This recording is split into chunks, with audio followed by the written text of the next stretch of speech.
porque el texto para esta noche son el versículo 7, 8 y 9. Quiero decirles que el autor de la epístola de Pedro es Pedro. Algunos estudiosos de la Biblia no creen que Pedro fue el autor, porque Pedro habla de profunda teología profunda, pero era un simple pescador, un hombre tosco, pueblerino, yo diría un hombre casi ignorante. Y por eso es que muchos estudiosos de la Biblia dicen: ¿cómo es que un hombre así, sencillo, simple, sin mucha instrucción, un pescador inculto, cómo pudo haber escrito la epístola con un contenido teológico profundo? Es que la gente que a veces discute eso no conoce el poder transformador de Cristo. Yo conozco gente que aprendió a leer leyendo la Biblia, y hoy día es gente culta, pero su primer paso fue la convivencia con Dios. Porque cuando Dios llega a tu vida, no te transforma solo en la vida espiritual, te hace crecer intelectualmente, te hace crecer profesionalmente, te hace crecer en todas las áreas de la vida, inclusive financieramente. Pero tú no tienes que buscar a Jesús por causa del crecimiento profesional ni financiero, ¿no? Tienes que buscar a Cristo para transformar tu vida. Y cuando tú te dejas transformar por Jesucristo, pues Él termina la obra que ha empezado en ti, porque Él nunca comienza un trabajo y lo deja por la mitad, Él lo termina. Y ahora encontramos aquí un Pedro teólogo, cuando fue un simple pescador. Nunca estudió una facultad de teología, nunca hizo maestría, nunca hizo doctorado, y hoy día los doctores en teología gastan horas y horas para tratar de entender a Pedro. Y yo estoy analizando la epístola de Pedro. Ayer Pedro estaba hablando de la fe. Pedro decía así: no te preocupes con relación al día de tu salvación. Si te vas a salvar o te vas a perder, no te preocupes. Tú vas a ser protegido por la fe. La fe te va a proteger. Y anoche yo estaba explicando que la fe es la confianza que tú tienes en Dios. Cuando tú dices yo tengo fe, estás diciendo yo confío en Dios. La confianza en Dios. Pero para que tú puedas confiar en Dios, tienes que convivir con Dios. Porque tú no puedes confiar en alguien que no conoces, y no puedes conocer a alguien con quien no convives. Ustedes no me conocen, pero mi hijo sí me conoce. Ustedes no me conocen, pero mi esposa sí me conoce. ¿Por qué? Porque ellos conviven conmigo. Ustedes no. Ustedes me ven una vez, pero eso no es conocer. No es porque me viste predicar un sermón y ya conozco al pastor Bullón. Conoces mi cara, pero no conoces cómo reacciono yo delante de las dificultades, delante de los momentos difíciles. Pero los que conviven conmigo sí, porque para conocer a una persona hay que convivir. Entonces, para confiar en Dios tienes que convivir con Dios. Si no convives con Dios, no lo puedes conocer. Y si no lo conoces, no puedes confiar. Y si no confías, no tienes fe. Entonces, ¿qué fe te va a guardar para el día final? Porque Pedro en el texto de anoche decía, es la fe la que te va a guardar para el día de la salvación. Conocer a Jesús. ¿Cómo se convive con Jesús? Estudiando la Biblia todos los días, aunque no tengas ganas de estudiar la Biblia. ¿Por qué digo aunque no tengas ganas? Porque generalmente no te va a dar ganas de estudiar la Biblia. ¿Por qué? Porque tienes naturaleza pecaminosa, y a la naturaleza pecaminosa pues le gusta ir a la iglesia, cantar, emocionarse, escuchar un sermón y listo ya. Eso es lo que le gusta a la naturaleza pecaminosa. Pero eso no es convivir con Dios. Si tú quieres convivir con Dios, tienes que estudiar la Biblia todos los días, aunque no tengas ganas de estudiar. Tienes que orar, aunque no tengas ganas de orar. Y tienes que buscar a una persona y traerla para Jesús, como hizo Claudia. Conoció el Evangelio, fue y trajo a Jesús y ahora tiene la alegría de verlo bautizado. Eso es lo que tienes que hacer. Entonces tu fe, esa confianza en Dios te va a guardar para el día final. Pero entonces ahora entramos al texto de hoy. Para que sometida a prueba vuestra fe. ¿Qué cosa es vuestra fe? Vuestro conocimiento de Dios, vuestra confianza en Dios. Quiere decir que tu fe va a ser sometida a prueba. Y va a ser sometida a prueba mucho más preciosa que el oro. Esto es interesante. Los mineros agarran el oro y lo ponen a altas temperaturas de fuego. ¿Para qué? El oro es colocado a tan altas temperaturas de fuego que el oro se vuelve líquido, comienza a hervir el oro. De tanto calor comienza a hervir el oro. Y entonces le echan algunas mezclas químicas para que toda la escoria vaya saliendo. Y sale toda la escoria y se queda el oro puro. Y cuanto más fuego le ponen al oro, más puro se queda el oro. Por eso ustedes han escuchado hablar de oro 18 quilates, 22 quilates. Eso es pureza del oro. Y el oro más puro es el oro que ha sido más quemado. Ahora es interesante, porque si le colocamos fuego a este púlpito, el fuego lo quema. Pero si le colocamos fuego al oro, el fuego lo purifica al oro. Destruye al púlpito, pero purifica al oro. Ahora dice el texto bíblico de Pedro que el fuego es la prueba, son las pruebas de la vida. Dios manda, no voy a decir manda, Dios permite que las pruebas lleguen a tu vida. Estoy diciendo Dios permite, no Dios manda, Dios permite. Porque te voy a decir una cosa, y entiende bien esto. ¿Qué cosa es prueba? Todo lo que te hace sufrir, lo que te hace llorar, lo que te aflige, pérdida del empleo, tu hijo se enferma, tu mamá muere, tu esposo te abandona. Aflicciones, pruebas, todo eso, por favor, nunca digas Dios me está mandando la prueba, porque Dios no manda pruebas. Todo lo que te hace sufrir no viene de Dios, viene del diablo.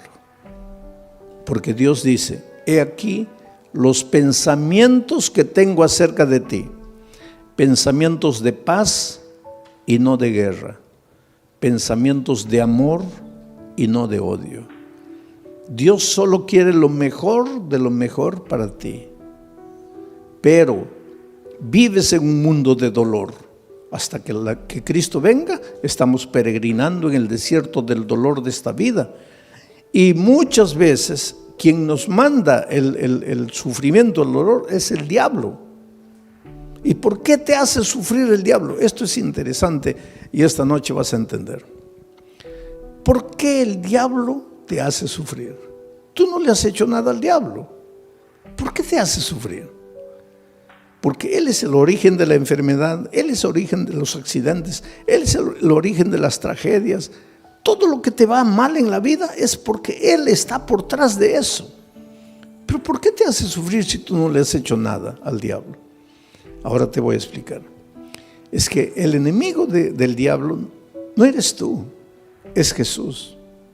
Él quiere derrotar a Jesús. ¿Te acuerdas en el cielo? El diablo se levantó queriendo usurpar el lugar de Jesús. Hubo una pelea en el cielo, dice Apocalipsis, hubo una batalla, el diablo perdió y fue expulsado del cielo. Pero cuando el diablo salió del cielo, déjame imaginar esta escena. El diablo estaba saliendo y miró y le dijo a Jesús, está bien, me venciste una vez, pero la pelea no está acabada. Me venciste ahora, pero ya vas a ver cuando nos encontremos por segunda vez. y fue expulsado. Entonces, cuando Jesús nació en esta tierra, cuando vino a salvarnos del pecado,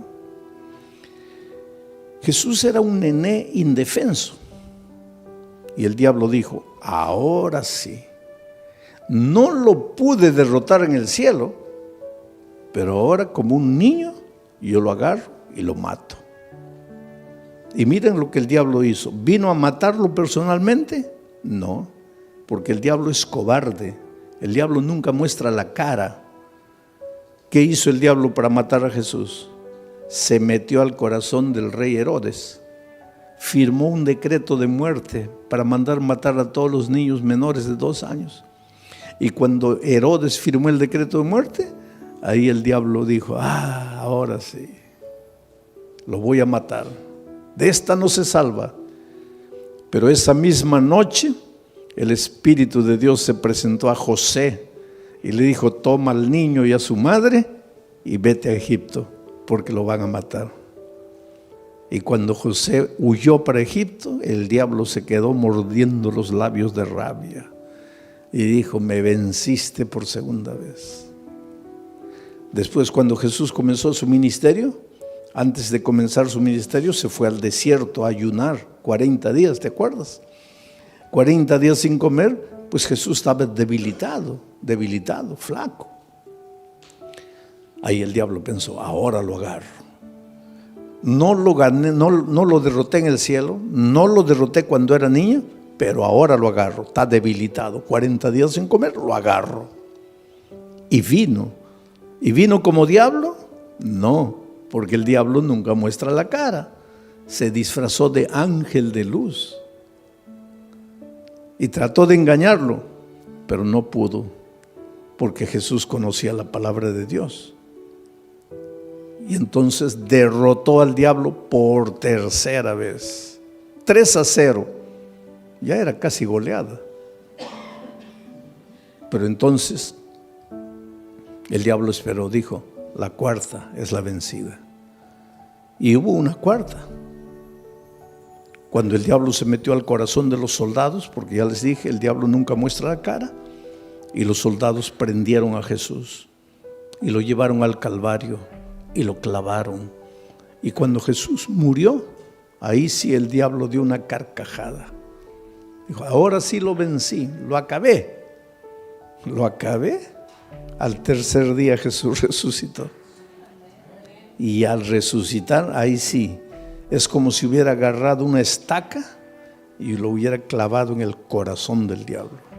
El diablo sabe que está perdido, está derrotado. El diablo no te puede hacer nada, querido.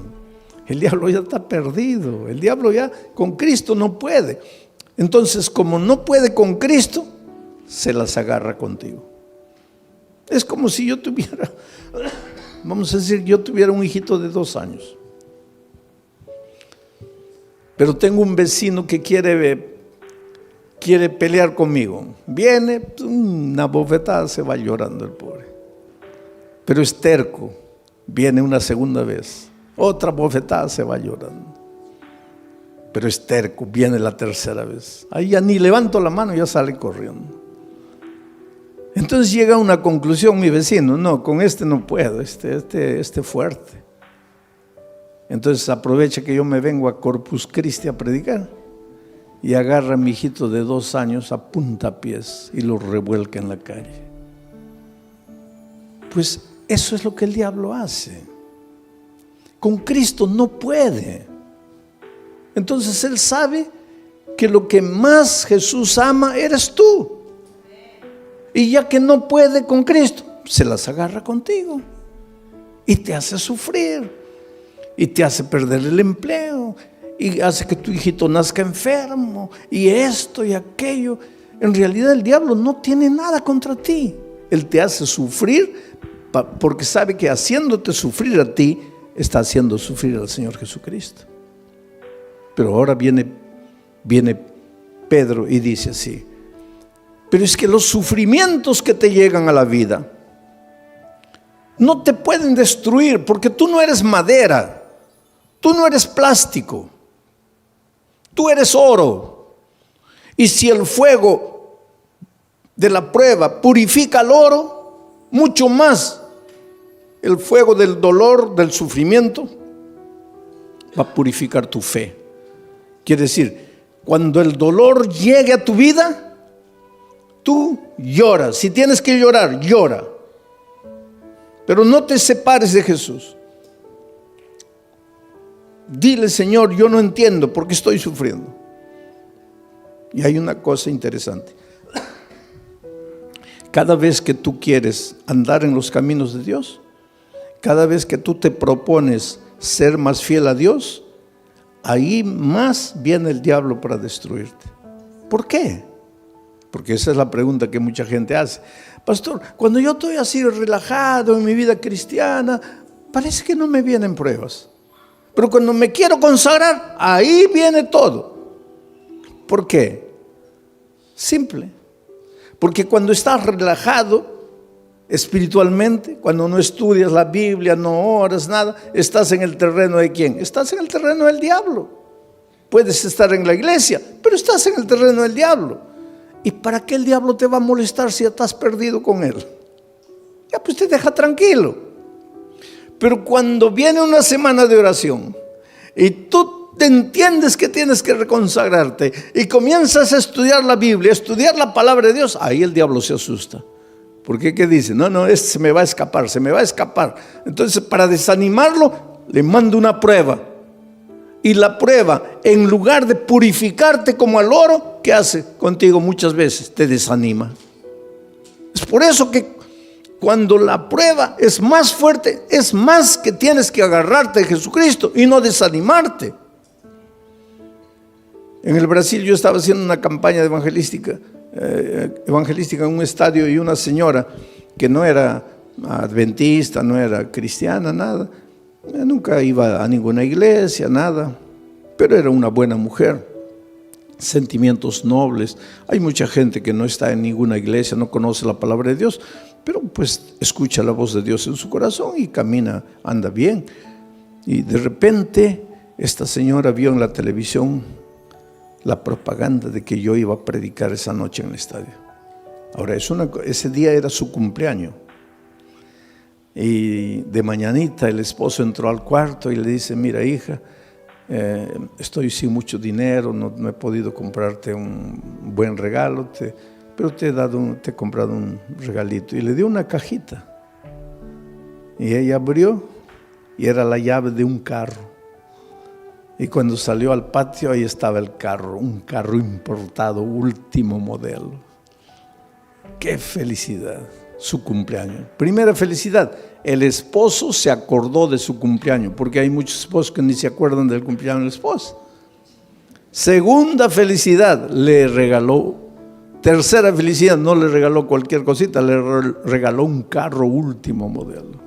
Entonces ella estaba tan feliz que cuando vio la propaganda de la predicación en el estadio, dijo: bueno, estoy tan feliz que me voy al estadio a agradecerle a Dios. Va a predicar ese pastor, voy a agradecer. Y se fue al estadio.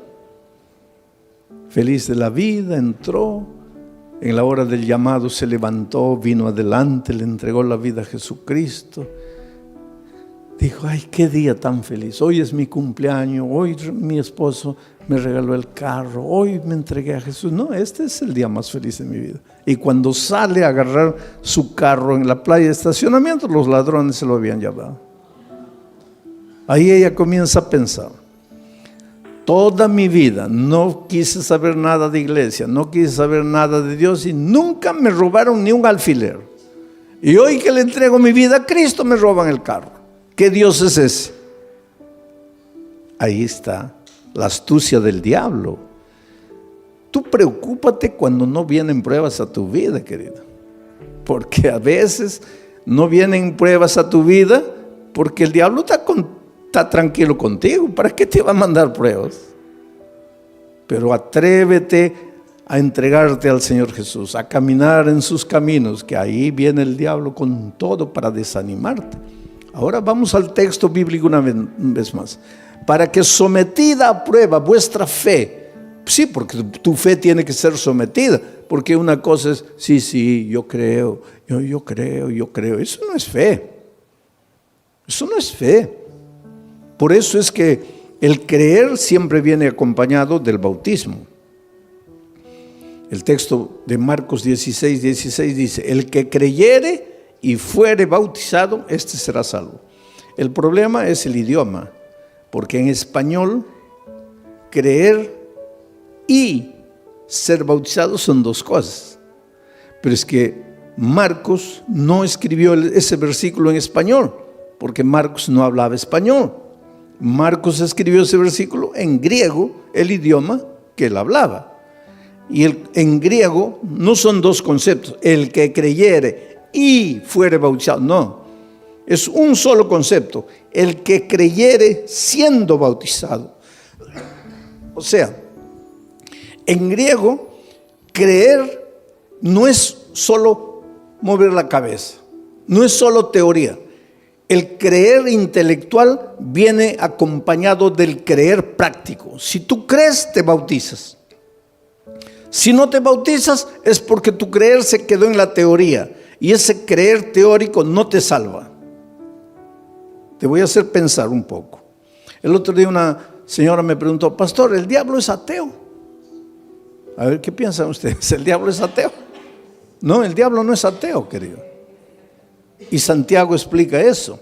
Dice: tú crees en Dios, haces bien. Pero el diablo también cree. Y no solo cree, ¿qué más hace? Tiembla. Ahora, si el diablo cree y tiembla, ¿por qué no se va a salvar? Porque su creer es teórico. Su creer no es práctico. Entonces, mucha gente hoy, muchos cristianos: sí, yo creo, bautízate. No, bautismo no, pero yo creo. Eso no existe. Yo creo, pero no me bautizo. Eso no existe, porque el creer bíblico es creer siendo bautizado. Es decir, la teoría y la práctica van juntos. Y tu fe cuando es práctica, tiene que ser probada. Tiene que ser probada. Porque el sufrimiento es como el dolor.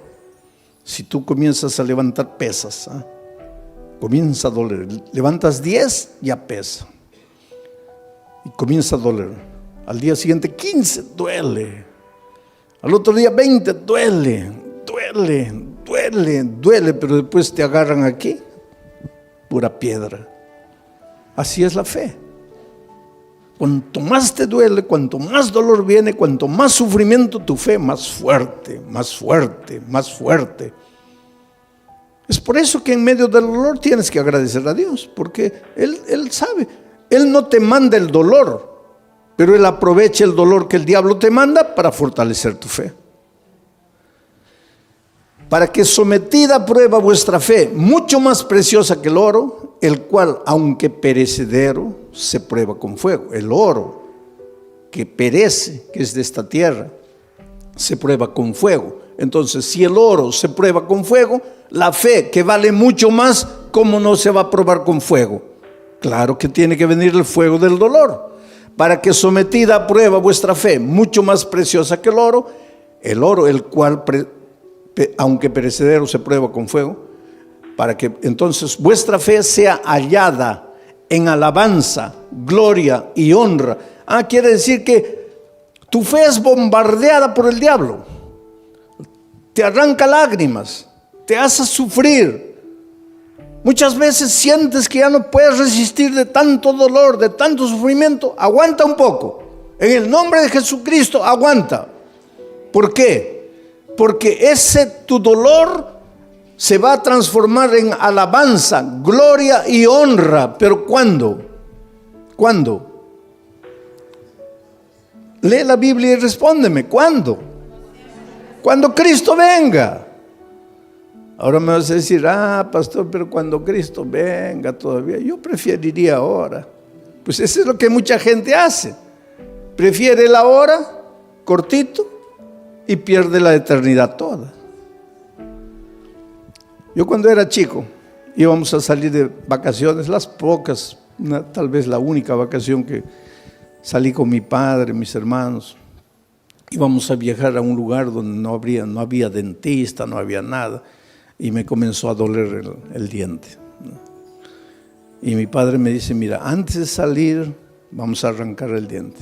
Yo soy de aquellos tiempos en que dolía el diente, arrancaba. Hoy día no, eso es un crimen.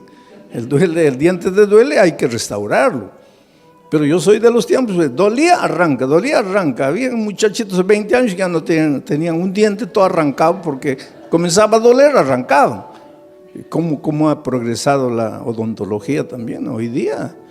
Es un asesinato arrancar un diente. Pero pues mi padre me dice, oye, vamos a arrancar el diente porque... No, pero me va a doler. ¿Cuánto te va a doler?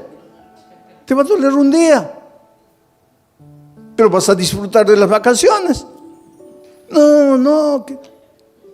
Oye, vamos a ir a un lugar donde no hay dentista. Vamos a arrancar el diente. No, que no. Fuimos de vacaciones y el dolor aumentó y aumentó. Se me arruinaron las vacaciones. Todo el mes llorando, dolor. Y ahí mi padre me decía, ahí, yo no te dije, mejor sufre un día y disfrutas de 30 días de alegría. Ahora, tú preferiste el día de gozo y 30 días de sufrimiento. Entonces la vida cristiana es igualita, querido. En este mundo vas a encontrar dificultades, especialmente si quieres seguir a Jesucristo, porque el diablo es astuto. Tú tienes un buen empleo, pero ahora descubres que el sábado es el día santo del Señor y quieres guardar el sábado. Ya vienen los problemas. Pero hay una cosa, no te desanimes. El diablo te puede hacer sufrir un día, 2 días, 3 días, pero hay un tercer día. Cuando Cristo murió en la cruz del Calvario, el diablo dio la carcajada y dijo, ahora sí lo vencí, se acabó. Al siguiente día el diablo seguía dando la carcajada, lo vencí, lo maté. Al tercer día amaneció dando la carcajada y de repente la carcajada del diablo paró en seco, porque la tierra se abrió y Cristo resucitó. El diablo se puede reír de ti hoy, se puede reír de ti mañana, pero al tercer día va a tener que tragar la carcajada, porque Dios puede permitir que el diablo te haga sufrir un día, 2 días, 3 días, pero llega el momento en que Dios te va a devolver todo lo que el diablo te quitó. Así fue con Job. Le quitó la hacienda, le quitó los hijos, le quitó el dinero, le quitó todo, la esposa prácticamente, le quitó todo. Pero cuando llegó el momento, Dios le devolvió todo. Y se lo devolvió en doble. El doble de hacienda, el doble de dinero, el doble de camellos, el doble de ganado, el doble de hijos. Lo único que no le devolvió en doble fue la mujer. Pero todo lo demás le devolvió en doble. Dios es grande, querido. Cuando venga el dolor a tu vida, no te preocupes. ¿Por qué sufro? Dios me ha abandonado, Dios me ha dejado. No, querido, Dios no te ha dejado. Dios no te ha abandonado. Él tiene un plan para ti. ¿Y sabes por qué muchas veces permite que el dolor llegue a tu vida? Porque es la única manera de purificarte a ti mismo. A veces es en el dolor que aprendes a ser paciente. En el sufrimiento, en las lágrimas, aprendes a depender de Dios. Y esta vida cristiana es dependencia de Dios. Y esa disciplina de aprender a depender de Dios, muchas veces solo con el dolor. Vamos a seguir leyendo. El siguiente versículo. Versículo 8. ¿A quién amáis? Está hablando de quién, de Jesucristo, porque dice que vuestra fe va a ser recompensada con gloria, honra, alegría. Cuando Jesús venga. Cuando Jesús venga, Jesús a quien amáis sin haberle visto, en quien creyendo, aunque ahora no lo veáis, os alegráis con gozo inefable y glorioso. Mira, a quien amáis sin haberle visto. ¿Tú vives con Jesús hoy? Sí, pero no como los discípulos que pudieron verlo.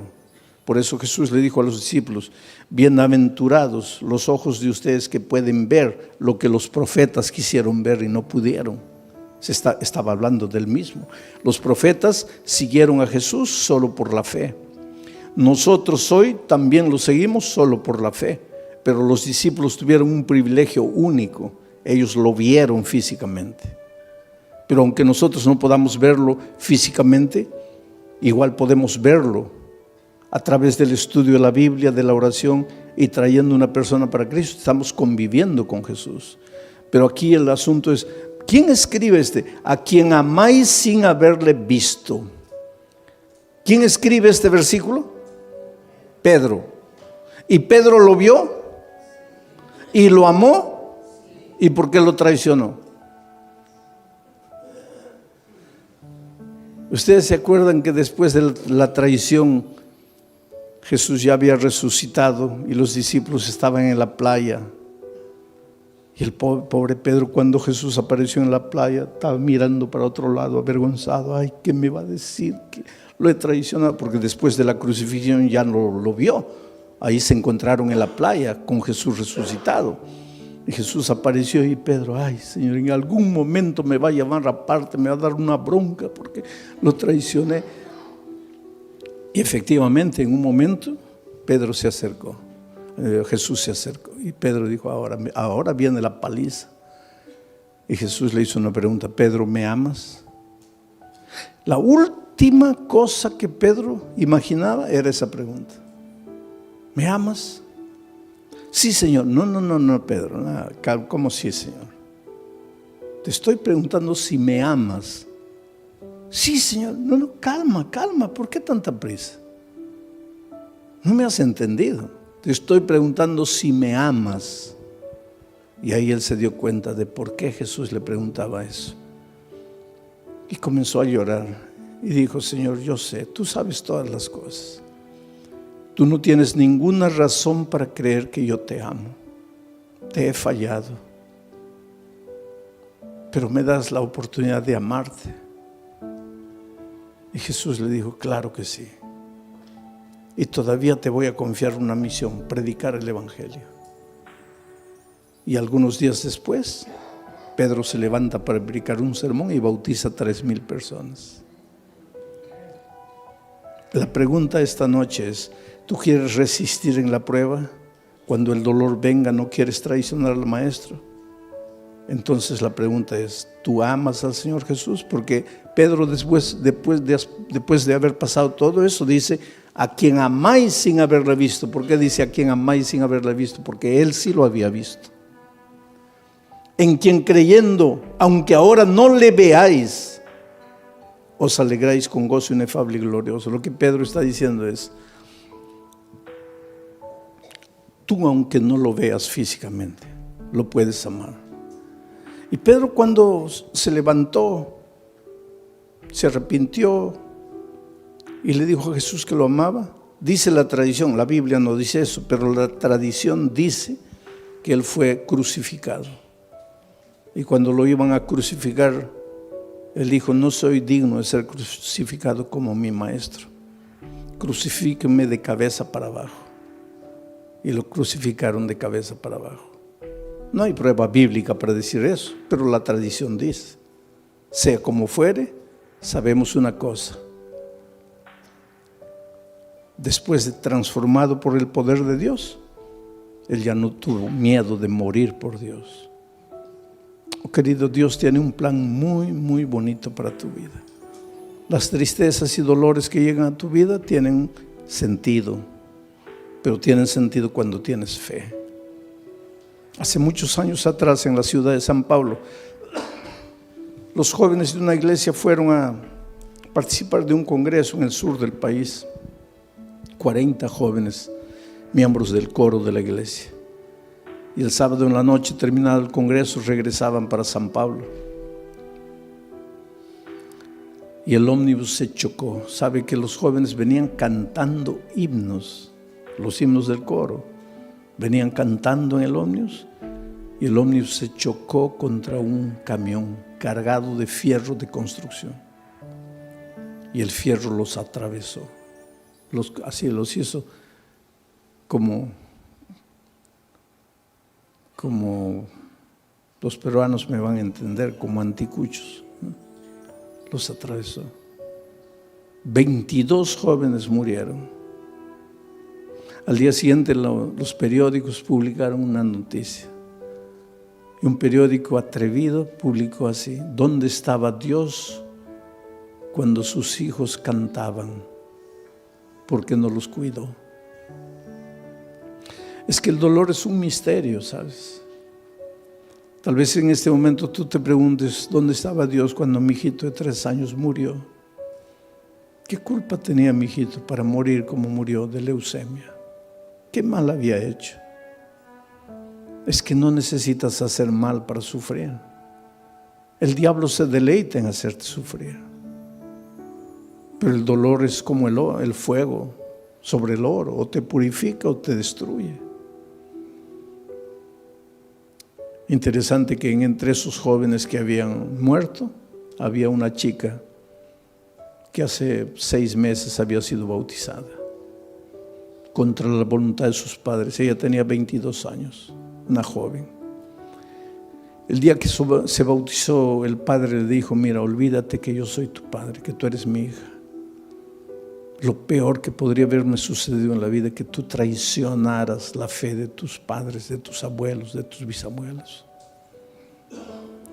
Pero la niña no había conocido solo la teoría del Evangelio, sino que el Evangelio se había hecho carne en su vida, de tal manera que ella se volvió una hija tan dulce, tan cariñosa, pero la madre y el padre nunca aceptaron el calor, el cariño, el amor de la hija.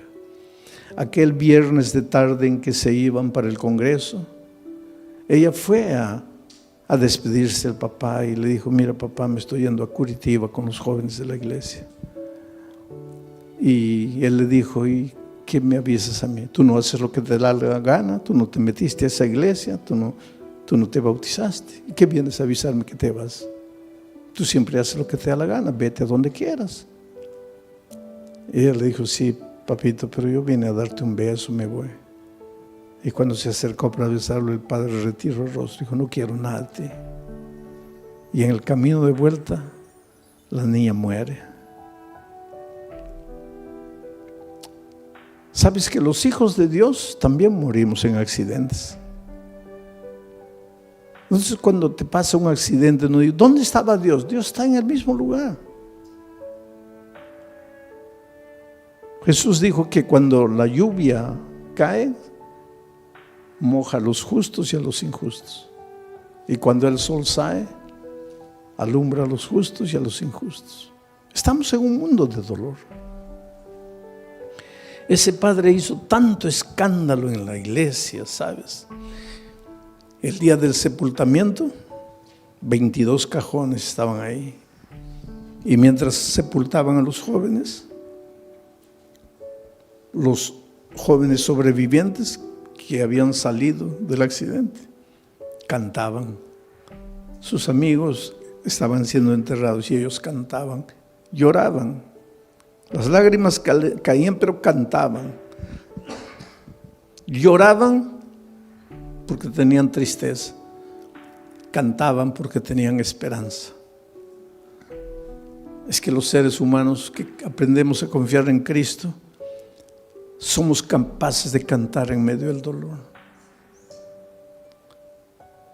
Mientras que el padre estaba destruido ahí, ¿sabes? Y cuando llegó el momento del bajar el cajón de la hija, él se arrojó y decía: entiérrenme con ella, quiero morir. Y abrazando al cajón le decía: mira hijita, el viernes me quisiste dar un beso y yo no sabía que era el último beso y te rechacé.